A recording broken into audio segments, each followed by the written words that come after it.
Jessica Isa dengan NIM 34118166 dari kelas DSEB. Halo, Assalamualaikum warahmatullahi wabarakatuh. Perkenalkan, nama saya Asmi Al-Khariza dengan NIM 3411818171 dari kelas DSEB. Assalamualaikum warahmatullahi wabarakatuh. Perkenalkan, namaku Delvania Kadivaleska dengan NIM 3411181077 dari kelas DSEB.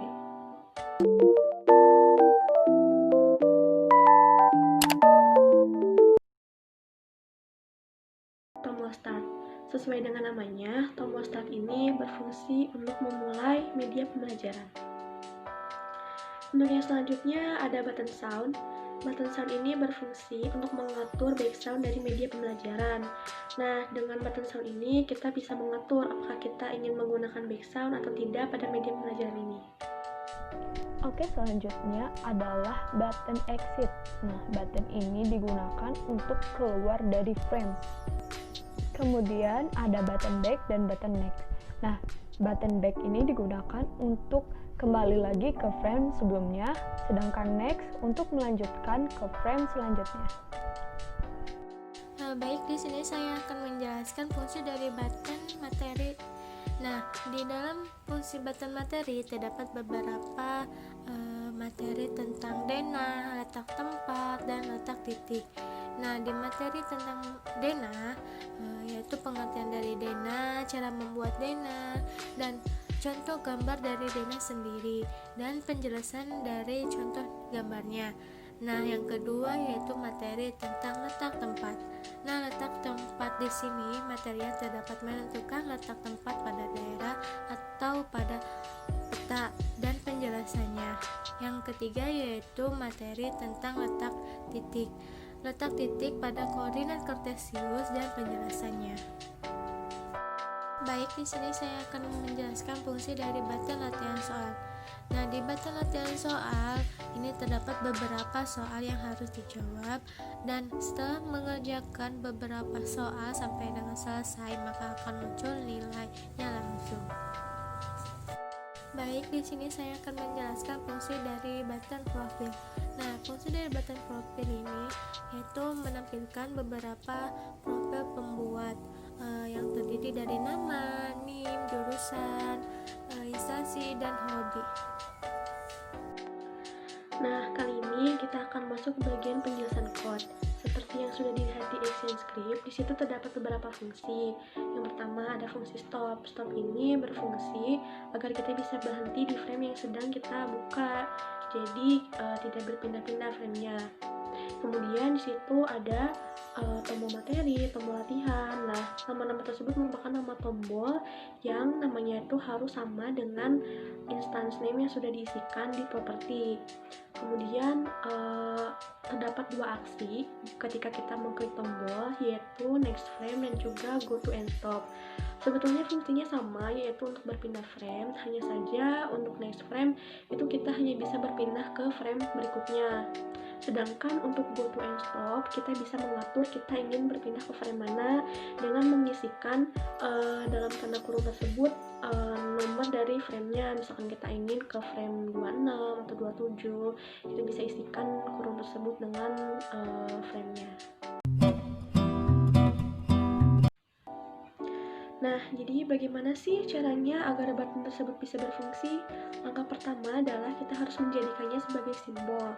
Jika kita telah menjadikannya sebagai simbol, jangan lupa di properti kita harus mengisikan instance name-nya. Nah, untuk apa sih instance name itu? Jadi, instance name itu nantinya akan kita panggil di ActionScript agar button tersebut bisa berfungsi. Nah, agar setiap button lebih interaktif, kita bisa mengcustomize button tersebut. Caranya dengan mengklik 2 kali. Nah, nanti akan muncul up, over, down, dan hit.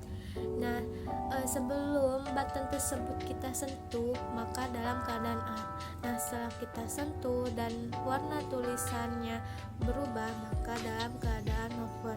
Nah, setelah mengklik button tersebut, maka dalam keadaan down. Nah, untuk hit itu untuk area button tersebut. Oke, yang terakhir adalah pembuatan sound pada button. Nah, ini digunakan untuk terdapat efek bunyi saat button diklik.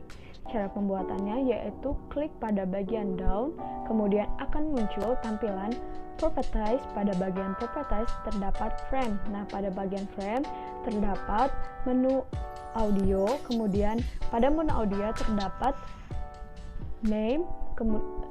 Di sana kalian masukkan nama file audio kalian yang sudah kalian import atau copy sebelumnya pada library. Nah, jadi deh. Oke, selanjutnya bagaimana sih cara membuat button latihan soal? Nah, di sini sama seperti button biasanya kita menggunakan kode. Tetapi pada kode latihan soal ini terdapat kode baru, yaitu nilai sama dengan nilai plus nilai yang diinginkan. Nah, di sini ada beberapa contoh, yaitu button A, B, dan C.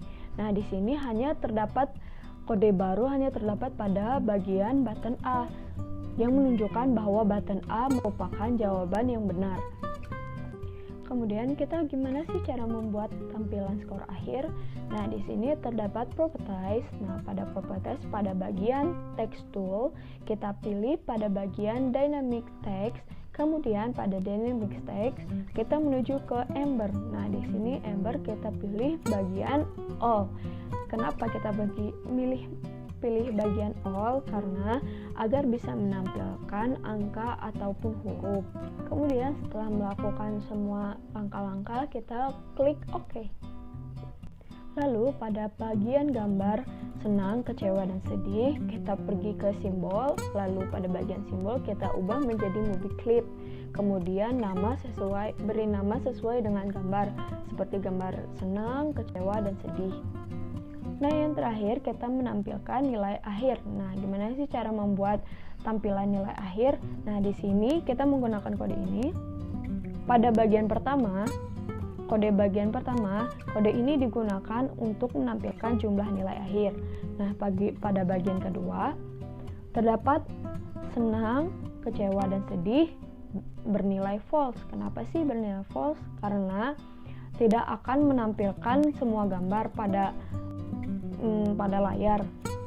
Kemudian pada bagian ketiga, nah di sini pada bagian kapan sih gambar senang, sedih, atau kecewa akan muncul.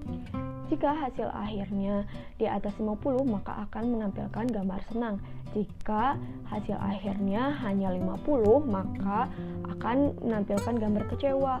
Jika di bawah 50, maka akan menampilkan gambar sedih.